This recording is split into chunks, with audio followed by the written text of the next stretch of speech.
कैसे कही मुँह से अपन याद जाई रे, कांटे जैसे चुभे दिल में याद आवा जुदाई रे। कैसे कही मुँह से अपन याद जाई रे, कांटे जैसे चुभे दिल में याद आवा जुदाई रे। सीता में आग हमारा पगली लगाई रे, सीता में आग हमारा पगली लगाई रे।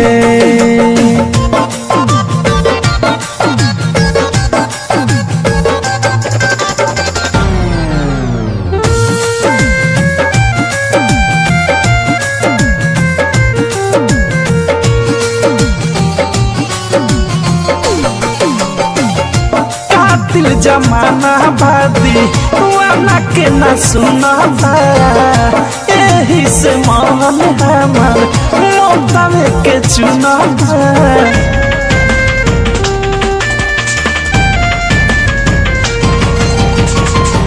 कातिल जमाना बाई दीवाना के न सुनाता, यही से मन हमार मोतावे के चुनाता। पागल पड़े में पानी हो,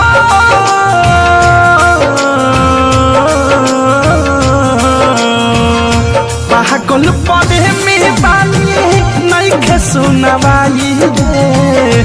कहिया ले घूमे घूमे सुबह बहाई रे, सीता में आग हमारा पगली लगाई रे, सीता में आग हमारा पगली लगाई रे।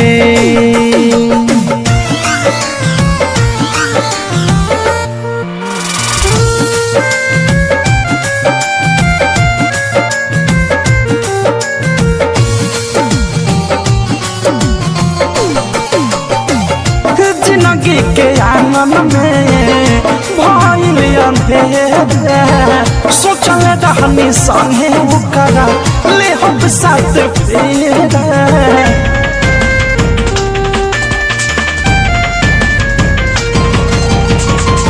जिंदगी के आंगन में भइल अंधेरा, सोचल रहनी संगे ओकरा ले हम साथ फेरा। दिल ना लगई है,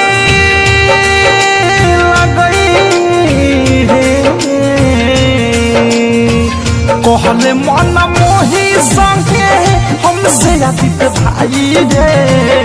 दिहल अनुरागा अयोधेश प्रेमी के फसाई रे, सीता में आग हमारा पगली लगाई रे, सीता में आग हमारा पगली लगाई रे।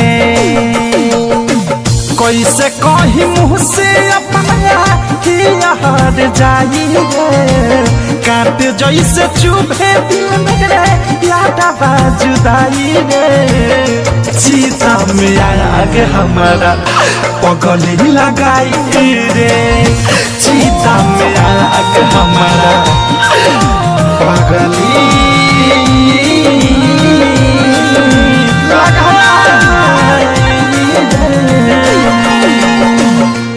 आरसीएम म्यूजिक न्यू ऐप अभी डाउनलोड कीजिए हमारे गूगल प्ले स्टोर से और पाए भोजपुरी लोकगीतों का एक से बढ़कर एक ऑडियो वीडियो सॉन्ग बिल्कुल मुफ्त।